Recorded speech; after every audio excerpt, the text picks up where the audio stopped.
Hi everybody again I am here again with you. और आज का हमारा लेक्चर नंबर 4 है। लेक्चर नंबर 4 में हम पढ़ेंगे competitor analysis. Table of content की तरफ मूव करते हैं।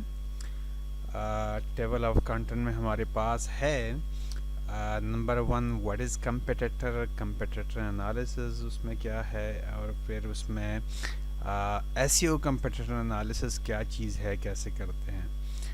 सेकंड हमारे पास अंडरस्टैंडिंग टाइप्स ऑफ कंपेटिटर हैं। Third how to find competitor using tools काफ़ी सारे डिफरेंट टूल हम यूज़ करेंगे, सिखाएंगे कौन कौन से टूल्स हम कंपेटिटर एनालिसिस के लिए यूज़ करते हैं। और फॉर लास्ट हम डॉक्यूमेंटेशन, बड़ी इंपॉर्टेंट चीज़ है कि हम कंपेटिटर एनालिसिस में हम किस तरह की डॉक्यूमेंटेशन करेंगे। अच्छा, नंबर 1 हमारे पास अगर हम पढ़ेंगे कंपेटिटर की। कंपेटिटर बेसिकली क्या चीज़ है, डिफिनीशन जो मैंने यहाँ पे लिखी हुई है, that is a person or a company who offers similar products or services in the same industry and market. एक कोई बंदा या कोई भी कंपनी जो सेम मार्केट में वो प्रोडक्ट और सर्विसेज सेम यूज़र्स को ऑफ़र कर रहा हूँ जो आप ऑफ़र कर रहे हो किसी भी मार्केट में। फॉर एग्जांपल की कोई ई कॉमर्स स्टोर है और अमेरिका के अंदर आप कोई प्रोडक्ट सेल करें, फॉर एग्जांपल आप वहाँ पे यूएसए में बॉक्सिंग ग्लव्स आप सेल कर रहे हो, और एक और बंदा या कोई कंपनीज है 8-10 बंदे या 20-50 वो भी वही चीज़ सेल करे, तो वो आपका कंपेटिटर हो गया। सेकंड हमारे पास उसको कंपेटिटर एनालिसिस कैसे करते हैं, व्हाट इज़ कंपेटिटर एनालिसिस करने से पहले, कंपेटिटर एनालिसिस करने से पहले हम समझेंगे कि कंपेटिटर एनालिसिस है क्या। Actually competitor analysis is to assess the strength and weaknesses of your potential competitors, identifying the opportunity and threats. हम क्या करते हैं, अपना जो हमारा कंपेटिटर होता है उसकी स्ट्रेंथ एंड वीकनेसेस को देखते हैं और अपॉर्चुनिटीज़ को देखते हैं कि हमारे लिए कोई अपॉर्चुनिटीज़ है या जो हमारे कंपेटिटर हैं उनसे कोई थ्रेट्स हमें हैं। अच्छा, अब यहाँ पे अगर देखा जाए तो हम कंपेटिटर के एनालिसिस में कौन कौन सी चीज़ें देखते हैं कि हमारा उसमें काफ़ी सारी चीज़ें इन्वॉल्व है। कंपेटिटर लाइक उनकी प्रोडक्ट्स को हम देते हैं, किस तरह की प्रोडक्ट्स प्लानिंग वो करते हैं, किस तरह की प्रोडक्ट्स डिज़ाइन वो करते हैं, किस तरह की प्रोडक्ट मार्केट करते हैं, किस तरह स्ट्रेटजीज़ वो यूज़ करते हैं, प्रोडक्शन में है मार्केटिंग स्ट्रेटजीज़, वो किस तरह की मार्केटिंग स्ट्रेटजी यूज़ करते हैं, वो उसी की एनालिसिस हम करते हैं। फिर नेक्स्ट जो इम्पोर्टेंट एनालिसिस है कि कंपेटिटर की स्ट्रेंथ हम देखते हैं कि वो कितना स्ट्रॉन्ग है, कितना मार्केट शेयर वो ले रहे हैं इस टाइम। और ये काफ़ी सारे कंपेटिटर्स हम देखेंगे फॉर श्योर। जो प्रोडक्ट और सर्विसेज वो प्रोवाइड कर रहे हैं उनकी क्वालिटी क्या है, उनकी मार्केटिंग स्ट्रेटजीज़ क्या है, तो ये काफ़ी सारी चीज़ें बहुत इम्पॉर्टेंट है कंपेटिटर एनालिसिस में, जिनको हमने वन बाय वन देखना होता है फॉर कंप्लीट कंपेटिटर एनालिसिस। एक और चीज़ जो मैं यहाँ पे बता दूँ कि जो बड़ी ज़बरदस्त किस्म की चीज़ है कि जहाँ पे कंपटीशन ज़्यादा हो तो इसका मतलब है कि प्रोडक्ट एंड सर्विसेज की प्राइसेस कम पड़ जाती है, लेस हो जाती है, लो होती है। और जहाँ पे कंपटीशन हाई हो, जहाँ पे कंपटीशन लो हो तो उसका मतलब है फॉर श्योर कोई और compete करने वाला नहीं है, एक ही बंदा है, दो ही बंदी हैं, उन्होंने अपनी मर्ज़ी की प्राइसेस रखनी है। तो जो कंज्यूमर है, जो एंड प्रोडक्ट और सर्विसेज कंज्यूमर है, यूज़र है, उसी के लिए प्राइस बढ़ती है। तो मतलब एक प्रोपोर्शन है जो कंपेटिटर्स की बढ़ने में या कम होने में, एक रेशियो कंटिन्यूटी होती है कि अगर वो बढ़ते हैं तो प्राइस हमारे पास कम होती है। इनवर्स प्रोपोर्शन से कहते होते हैं, अगर वो कम होते हैं तो हमारे पास प्राइस बढ़ती है। ओके, आगे चलते हैं हमारे पास। अच्छा, यहाँ पे सिंपल डिफिनीशन तो हमने पढ़ ली है कि कंपेटिटर क्या है और कंपेटिटर एनालिसिस क्या चीज़ है, लेकिन हमारे लिए यहाँ पे जो सबसे इम्पोर्टेंट है उसको समझना कि एसईओ कंपेटिटर्स कौन कौन से होते हैं। कॉन्सेप्ट तो सेम है, लेकिन एसईओ में थोड़ा सा हम डिजिटली compete करते होते हैं। तो यहाँ पे हम दोबारा से एक डिफिनीशन को पढ़ेंगे जो कि एसईओ कंपेटिटर एनालिसिस को डिफाइन करेगा। और डिफिनीशन है हमारे पास, SEO competitor analysis refer to the analysis of competitors who you are competing digitally, especially in search engines against keywords। हम क्या करते हैं, एनालाइज करते हैं, किसे कहते हैं वैसे SEO competitor analysis. Competitor analysis जो प्रोडक्ट और सर्विसेज या कंपनी आपके साथ compete करते हों डिजिटल वर्ल्ड में, इंटरनेट पे, या स्पेशली सर्च इंजन में जिन कीवर्ड के अगेंस्ट आपके साथ compete करते हों। Like for example digital marketing आपका कीवर्ड है और उसके अगेंस्ट 10, 15, 20, 50 या 100, 200 बंदे हैं, वो भी आपके साथ compete करते हैं, वो भी वही कीवर्ड यूज़ करते हैं। आप भी वो कीवर्ड यूज़ करके कोशिश करते हो कि मेरी वेबसाइट टॉप पे आ जाए सर्च इंजन में, गूगल में, और वो लोग भी ये कोशिश करते हैं कि उनकी वेबसाइट गूगल में टॉप पे आ जाए। तो वो आपकी कंपेटिटर बन जाते हैं, एसईओ कंपेटिटर्स बन जाते हैं। अच्छा, टाइप्स हमारे पास होते हैं कंपेटिटर्स के। एक डायरेक्ट कंपेटिटर्स होता है, एक इनडायरेक्ट कंपेटिटर होता है। डायरेक्ट कंपेटिटर में हमारे पास वो कंपेटिटर ये होता है offering the same product and services, जो कि सेम प्रोडक्ट और सर्विसेज ऑफर करता हूँ। लाइक गूगल और याहू है। गूगल भी सर्च इंजन है, याहू भी सर्च इंजन है। पूरी दुनिया इंफॉर्मेशन पर्पस के लिए लोग यूज़ करते होते हैं, इंफॉर्मेशन रिट्रीवल के लिए। गूगल को भी यूज़ करते हैं, याहू को भी करते हैं। तो वो डायरेक्ट कंपेटिटर हो गए। फेसबुक भी सोशल मीडिया है, गूगल प्लस भी सोशल मीडिया है। तो ये दोनों डायरेक्ट कंपेटिटर हैं, same product and services same market में प्रोवाइड कर रहे हैं। पेप्सी और कोक तीसरा एग्जांपल हो सकता है। तो ये सारे एग्जांपल है डायरेक्ट कंपेटिटर्स के। आगे हमारे पास इनडायरेक्ट कंपेटिटर्स हैं। इनडायरेक्ट कंपेटिटर में हमारे पास क्या चीज़ है, सॉरी डिफिनेशन पे जाते हैं। अच्छा, indirect competitor offering different product and services. यहाँ पे डिफरेंट प्रोडक्ट एंड सर्विसेज वो ऑफर करते हैं, but satisfying the same customer. अब एक कस्टमर की नीड है, सेम है, लेकिन आप उसको डिफरेंट प्रोडक्ट और सर्विस प्रोवाइड करके उसको सेटिस्फाई करते हो। लाइक फॉर एग्जांपल कंप्यूटर पहले यूज़ होता था, पूरी दुनिया में कंप्यूटर था। उसके बाद दुनिया में आ गया लैपटॉप।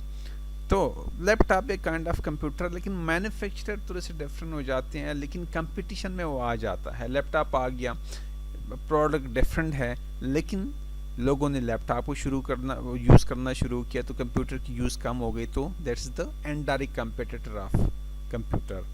अच्छा, सर्च इंजन मार्केटिंग में अगर देखा जाए तो उसमें हमारे पास पेड मार्केटिंग और ऑर्गेनिक मार्केटिंग है। पेड मार्केटिंग जितने भी पेड मार्केटिंग प्रोवाइडर्स हैं उनके लिए जो ऑर्गेनिक मार्केटिंग लाइक एसईओ वगैरह, for example Google paid marketing आपकी पीपीसी लोग यूज़ करते हैं गूगल एडवर्ड्स पे, माइक्रोसॉफ्ट एड सेंटर है, इसी तरह और भी काफ़ी सारे पेड मार्केटिंग टूल्स हैं। उनकी कंपटीशन में कौन है? वो कंपनी जो search engine optimisation services provide करते हैं, वो कंपनी जो सोशल मीडिया ऑप्टिमाइजेशन की सर्विसेज फ्री वे से उनको मार्केट करते हैं। तो ये दोनों भी इनडायरेक्ट कंपटीटर बन जाते हैं। अच्छा, आगे हमारे पास हम देखेंगे कि कंपेटिटर एनालिसिस जब हम करेंगे तो उसमें कौन कौन सी चीज़ें हमारे पास इंक्लूडेड है। पहली चीज़ हमारे पास identifying your SEO potential customers, competitors. जब हम कंपेटिटर एनालिसिस शुरू करते हैं तो सबसे पहले हमें कौन सी चीज़ करते हैं, हम अपने पोटेंशियल कंपेटिटर्स को आइडेंटिफाई करते हैं कि हमारे कंपेटिटर कौन कौन से लोग हैं। सेकंड, हमारे पास हमारे कंपेटिटर्स की कीवर्ड्स फाइंड आउट करते हैं, कौन कौन से कीवर्ड्स वो टारगेट करते हैं। तीसरी चीज़ उनकी marketing, paid marketing campaign for sure. अगर जो लोग पेड मार्केटिंग कैंपेन करते हैं तो उनको भी देखना चाहिए कि आया वो पेड मार्केटिंग कैंपेन चलाते हैं या नहीं चलाते हैं। फोर्थ हमारे पास उनका लिंक प्रोफाइल हम देखेंगे, बैक लिंकिंग स्ट्रेटजी उनकी देखेंगे, वो किस तरह लिंक बिल्डिंग करते हैं या ऑफ पेज ऑप्टिमाइजेशन इसको कहते हैं, वो किस तरह ऑफ पेज ऑप्टिमाइजेशन करते हैं। उसके बाद सोशल मीडिया की स्ट्रेटजी वो किस तरह करते हैं, सोशल मीडिया ऑप्टिमाइजेशन की कि कौन कौन सी टूल्स यूज़ करते हैं, स्ट्रेटजी क्या है, कंटेंट किस तरह डिस्ट्रीब्यूट करते हैं ओवर द सोशल नेटवर्क्स। उसके बाद ऑन पेज ऑप्टिमाइजेशन को कम्प्लीटली हम देखेंगे अपने कंपटीटर की किस तरह उन्होंने ऑन पेज को ऑप्टिमाइज़ किया हुआ है। और ऑन पेज में हमारे पास काफ़ी सारे फैक्टर्स है, पिछली लेक्चर में मैंने एक चेकलिस्ट प्रोवाइड किया हुआ था, तो उन सारी चीज़ों को वन बाय वन देखेंगे कंपटीटर एनालिसिस में। उसके बाद इम्पॉर्टेंट फैक्टर आर्किटेक्चर और डिज़ाइन वेबसाइट का होता है, जो प्रोवाइड करता होता है user experience end user interface, उसको भी एनालाइज किया जाता है कंपटीटर एनालिसिस में। और उसके बाद हमारे पास आ जाती है रैंकिंग फैक्टर, कुछ एलेक्सा रैंकिंग क्या है कंपटीटर का, अथॉरिटी को देखा जाता है, पेज अथॉरिटी वगैरह चीज़ों को देखा जाता है। तो ये सारी चीज़ें हम वन बाय वन देखेंगे भी, और एक कंप्लीट कंपटीटर एनालिसिस करने के लिए हर वो बंदा जिन्होंने करना उनको ये सारी चीज़ें करनी चाहिए। अच्छा, पहला स्टेप जहाँ से हम शुरू करेंगे कंपटीटर एनालिसिस वो क्या है कि हम फाइंड आउट करें कंपटीटर्स कि हमारे कौन कौन से कंपटीटर। अब यहाँ पे हम टू अप्रोचेज यूज़ करते हैं। पहला अप्रोच जो है हमारा जो बिज़नेस निच होता है, ब्रॉडली हम देखते हैं कि हमारा जो बिज़नेस निच है उसके अंदर कितना कंपटीशन है, या कौन कौन से स्टेक होल्डर है, कौन कौन से बिग जॉइंट्स हैं, छोटे जॉइंट्स है या बिग जॉइंट्स हैं जो ऑपरेट कर रहे हैं, जो compete कर रहे हैं द सेम कैटेगरी। तो उसके लिए यहाँ पे हमारे पास देखा जाए तो दो वेबसाइट्स है, एक similarweb.com है, उस पर आप जाके देख सकते हो कि सेम किसी भी कैटेगरी के अंदर, और alexa.com जो हर SEO या डिजिटल मार्केटर को पता होता है कि क्या होता है ये। तो इन दोनों को चले प्रैक्टिकली भी हम देखते हैं।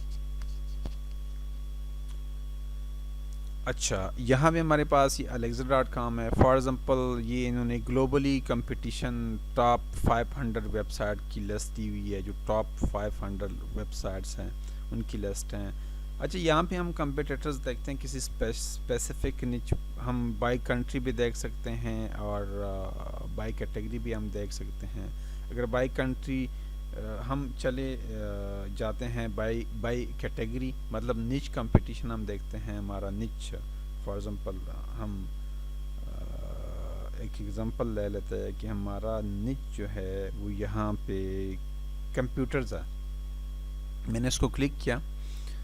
अच्छा, उसके बाद वो कंप्यूटर को क्लिक करके उसकी सब कैटेगरीज भी मैं वन बाय वन एक्सप्लोर कर सकता हूँ, और यहाँ पे मैं जो डायरेक्ट वही कंप्यूटर की कैटेगरी में जो टॉप की कंपटीटर्स है उस बिगेस्ट कैटेगरी में, तो वो वन बाय वन हमारे पास गूगल है, यूट्यूब, मेल, फेसबुक, याहू वगैरह वगैरह, ये चलते चलते काफ़ी सारे बन जाते हैं इस तरह। आगे हम इसको और भी एक्सप्लोर कर सकते हैं। फॉर एग्जांपल मैं थोड़ी सी रेलेवेंट कैटेगरी कोशिश करता हूँ कि मुझे मिले, डिजिटल मार्केटिंग की या SEO के रेलेवेंट। कंप्यूटर साइंस है हमारे पास, यहाँ पे डेस्कटॉप पब्लिशिंग है। चलें हम न्यूज़ एंड मीडिया को देख लेते हैं। For example news and media को क्लिक करते हैं तो उसके अंदर अब ये हमें बताएगा, तो PCMag.com है, टेकक्रंच है, न्यूज़ सारों को पता है बहुत बड़ी जो टेक न्यूज़ प्रोवाइड करती हैं, Wired.com है। उसके बाद ये सारी इस तरह हम इससे इसका ये फ़ायदा होता है कि थोड़ा सा ब्रॉडली हमें पता चल जाता है कि कितनी बड़ी कैटेगरी को मैं टारगेट कर रहा हूँ और कितना बड़ा कंपटीशन मैं फेस कर सकता हूँ, या कितना बड़ा कंपटीशन बड़ा है, छोटा है, जितना भी है, इससे हमें ये अंदाज़ा होता है। इसी तरह हम सिमिलर वेब की वेबसाइट है, उस पर भी जो टॉप वेबसाइट्स हैं उनको हम देख सकते हैं। कैटेगरीज फॉर एग्जांपल मैं यहाँ पे देखता हूँ, इंटरनेट में टाइप करता हूँ, अच्छा सॉरी, इंटरनेट एंड टेलीकॉम में सर्च कर देता हूँ और पूरी दुनिया में देखता हूँ कि इसके अंदर कौन कौन से, इस निच के अंदर कौन कौन से हम टॉप प्लेयर हैं। वही गूगल आ गया, फेसबुक जो कि हर बंदे को पता है कि टॉप प्लेयर है, ट्विटर है, वीके, इंस्टाग्राम वगैरह वगैरह वगैरह, live.com भी है। तो इनकी ये पोजीशनिंग है, ये रैंकिंग है कि यहाँ पे ये लोग ये इस इंडस्ट्री में, इस स्पेसिफिक कैटेगरी में ये लोग एग्जिस्ट कर रहे हैं और मैंने इनको compete करना है। अगर मैंने ये कैटेगरी, इस कैटेगरी के अंदर अगर मैंने बिजनेस करना है तो इनको मैंने compete करना है। अच्छा आगे चलते हैं हम, ये तो निश कंपटीशन हो गया।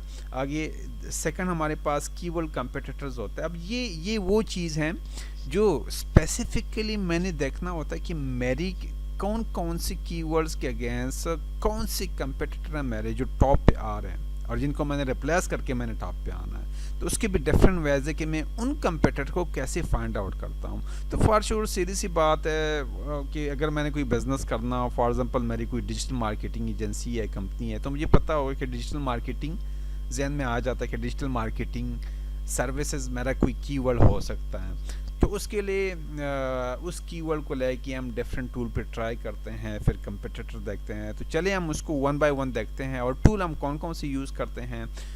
एड प्रीव्यू गूगल का एक टूल है जो स्पेसिफिकली डिज़ाइन किया हुआ है गूगल ने पेड मार्केटर्स के लिए, लेकिन हम यहाँ पे फ्री एनालिसिस भी कर सकते हैं अपने बेसिक कंपिटिटर को ढूंढने के लिए।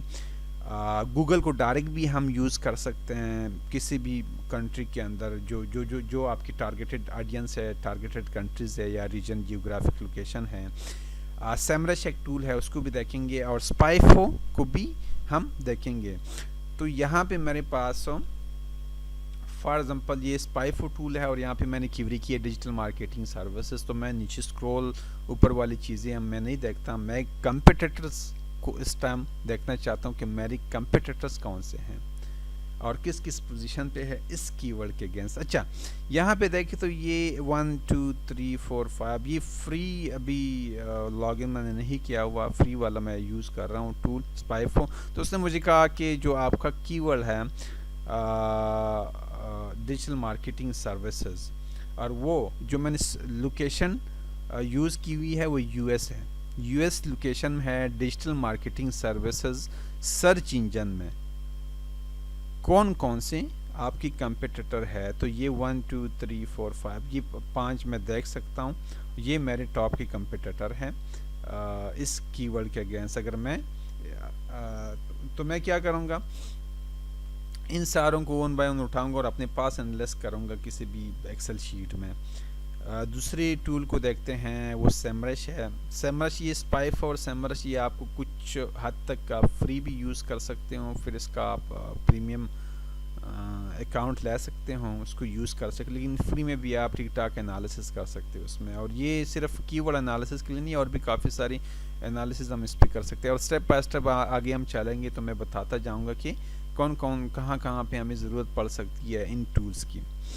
अच्छा यहाँ पे मैंने कीवरी की है डिजिटल मार्केटिंग सर्विसेज, और नीचे मैं स्क्रॉल डाउन करता हूँ कि हमारे पास हाँ ये यही देखिए अगेन वही सेम तकरीबन 19-20 फ़र्क होगा और सेम ही रिज़ल्ट इसी ने भी मुझे दिए है। 19-20 फ़र्क तो लाजमी सी बात है कि टूल्स हैं, हो सकता है तो वही टूल्स है, और इसने मुझे तकरीबन 7 8 9 10 काफ़ी सारे बहुत लंबी चौड़ी लिस्ट दी है कि अगर मैं इस कीवर्ड को कम्पीट कर, इस कीवर्ड के अगेंस्ट मेरी ये सारे कंपिटिटर है, तो इनको भी वन बाय वन मैं उठाऊंगा और अपने पास एनालाइज करूँगा कि ये मेरे कंपिटिटर्स हैं।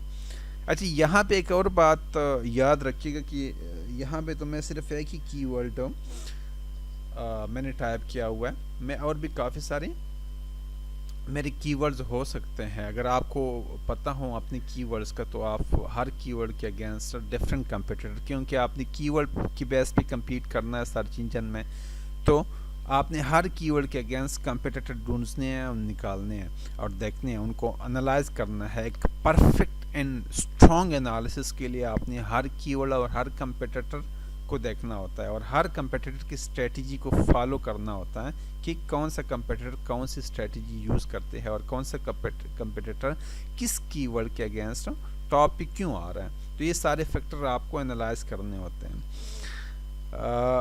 आगे जो हमारे पास जो फ्री टूल्स है गूगल के, लाइक एड प्रीव्यू टूल है ये, और मैंने यहाँ पे वही डिजिटल मार्केटिंग सर्विसेज का कीवर्ड टाइप किया और यहाँ पे इस साइड पे लोकेशन मैंने सेलेक्ट किया यूनाइटेड स्टेट के अंदर, फॉर एग्जांपल मेरा रीजन है। और मैं कहता हूँ कि हाँ जी ये भी प्रोवाइड करता होता है कि किस डिवाइस पे आप देखने चाहते हो। तो मैंने कहा चले मैं जो डेस्कटॉप एंड लैपटॉप पे टॉप पे आ रहे हैं डिवाइस पे मैं देख रहा हूँ तो उनको डिस्प्ले करें। और साथ साथ मैं यहाँ पे सेलेक्ट करता हूँ डोमेन, मैंने .com यहाँ पे ब्रॉडली सेलेक्ट किया हुआ है। रीजन USA है लेकिन मैंने ब्रॉडली, इसमें आप और भी जो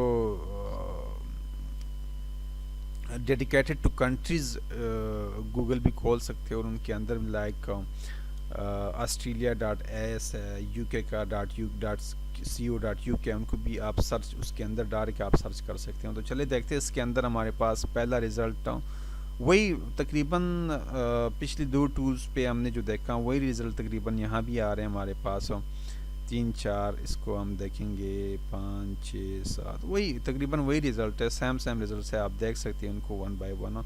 तो ये तकरीबन 3 टूल्स हो गए। इसके अलावा डायरेक्ट गूगल को भी हम देख सकते हैं। मैंने गूगल पे भी वही क्यूरी की है डिजिटल मार्केटिंग सर्विसेज और उसके अगेंस्ट हमारे पास ये सारे रिज़ल्ट्स आ गए हैं। तो यहाँ पे अभी आपको अंदाज़ा हो गया आपने करना क्या है। बेसिकली 3 to 4 की इन्हीं टूल्स को, या इसके अलावा भी काफ़ी सारे हमारे पास टूल्स पॉसिबल हैं, उनको ओपन करना है उनको।